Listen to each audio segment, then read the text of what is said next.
are married, love. That's exactly. She brought her way into this. Exactly, a dowry. All right, honey. So you ready? Ready? Let's do it. Okay, good.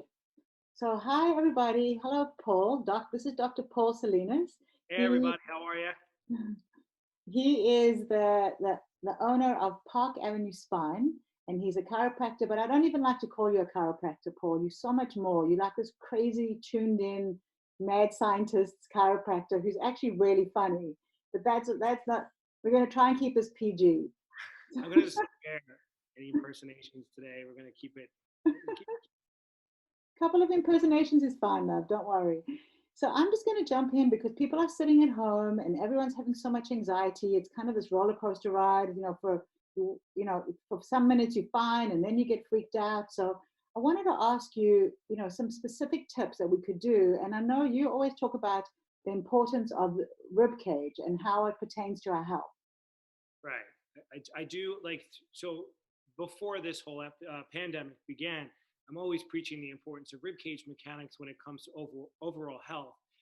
It has so many benefits, but in particular right now, where everyone is so stressed out, I think that stress is definitely going to affect our immunity when we need our immunity to be the strongest right now to protect us against this virus. So I think that if we can try to find ways to keep ourselves calm and keep our rib cage mobile, then I think we have a better chance of fighting off this virus. Now, I'm only speculating based upon my understanding of the rib cage, but there's no guarantees when it comes to this particular virus because we don't know much about Right. Well, so are there any exercises that we can do that can help us improve our ribcage movement and diaphragm activity? it. Yeah, there's some basic exercises. Now, before you try these at home, I would caution that if you're feeling discomfort or if you have a history of back issues that may seem worse when you try these and them, don't try them. Also, if you're already sick with the virus, I would recommend that you probably not get involved in some sort of exercise protocol right now until your doctors clear you. We don't know the benefits of it once you're sick. So this would be more of a, if you're feeling healthy, you've been sitting around on the couch and watching Netflix, and now is the time for you to start getting a little bit more mobile. These are really basic exercises. Some of them need equipment. I'm going to give you 3 simple things you can do, and then we can also, if anyone's interested, I can put more exercises on social media, on Instagram or on YouTube. If anyone's interested, you can just reach out to me and I'll give you that information at the end. All right. So the first exercise that I'm going to demonstrate, I'm just going to move things around here a little bit.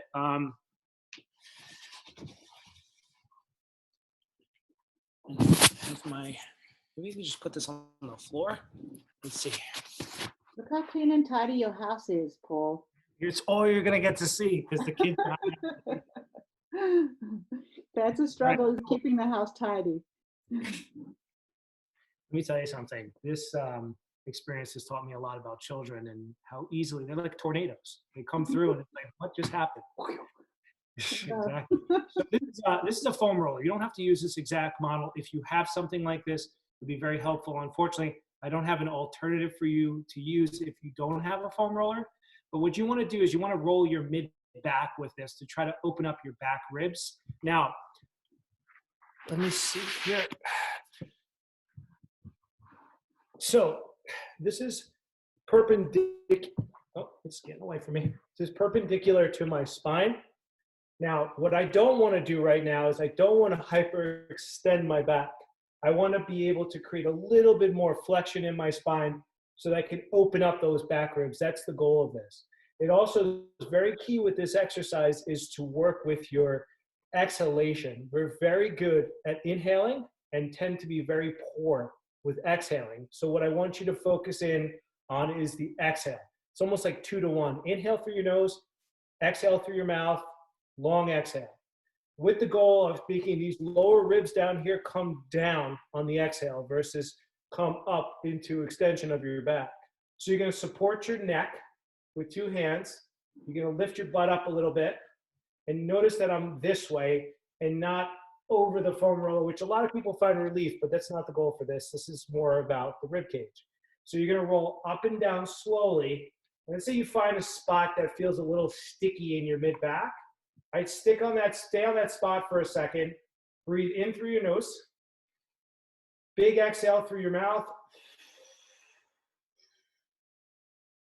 And feel those ribs come down.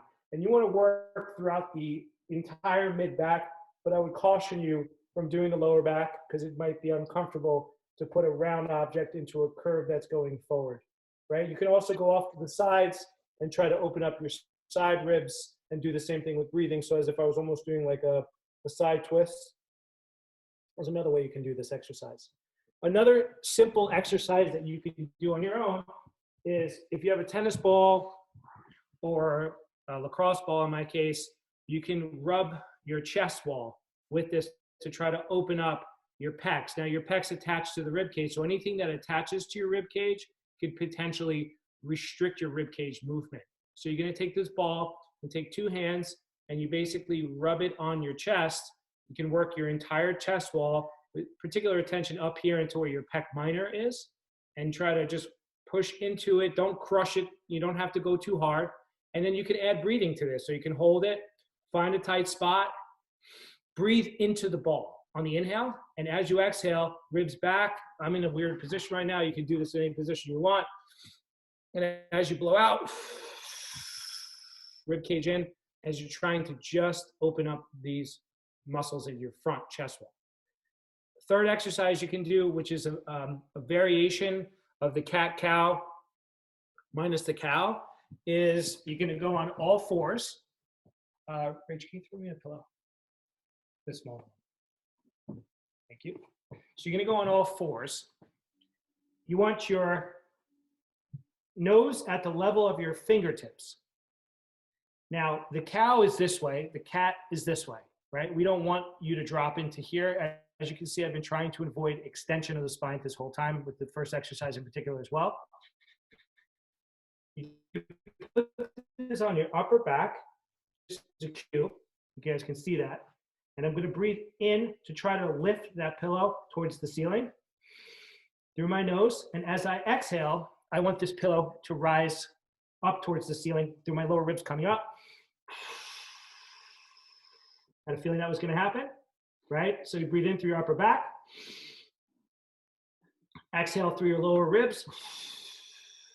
And with each subsequent breath, you want to rise higher and higher to create more of an opening in your back here. You want these back ribs to open to optimize your ability to contract your diaphragm and be able to move all areas of your rib cage so that you can get the most amount of respiration that's happening.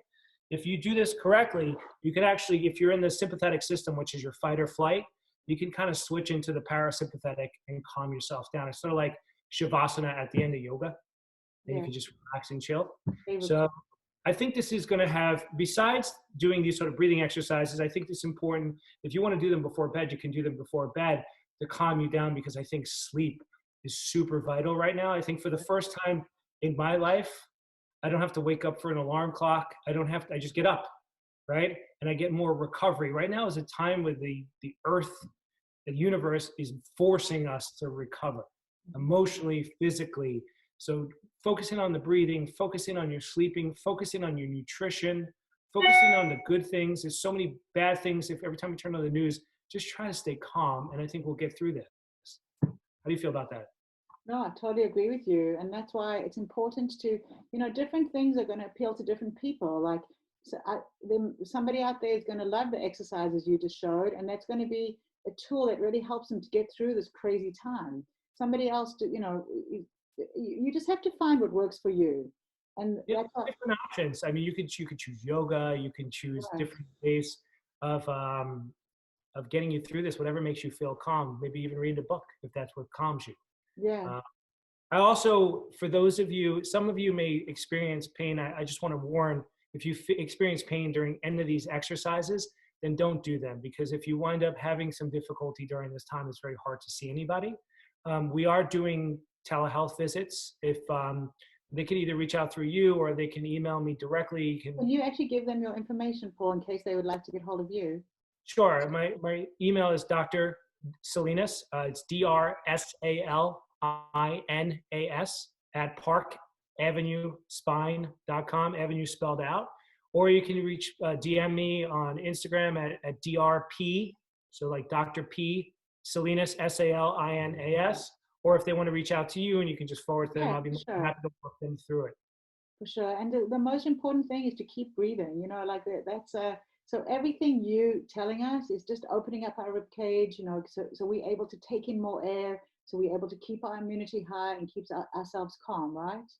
It's the one thing we do like 20 something thousand times a day. And I think that if we work on that, we can improve, like it's a good time to improve it. And maybe it'll help us at the end of this when we go back to our normal lives, or quote unquote normal lives. New Over. normal. Yeah. Yeah. Well, thank you so much, Paul. I really appreciate your time. And if anybody needs you and they know how to get you, and you know, just everybody stay safe and healthy and keep breathing. That's so important right now. Yeah. Conscious breathing. And thanks so much for doing this for the community, Wendy. It's great on all the other options that people have and keeping us entertained and educated during this tough time. The kids are involved now. They love it. So, Oh, that's great. Mine are still, you know, you'd think my kids would be the most involved. They're the least involved. It's like the shoemaker's kids. They're calling me an elderberry, you know, coconut hippie.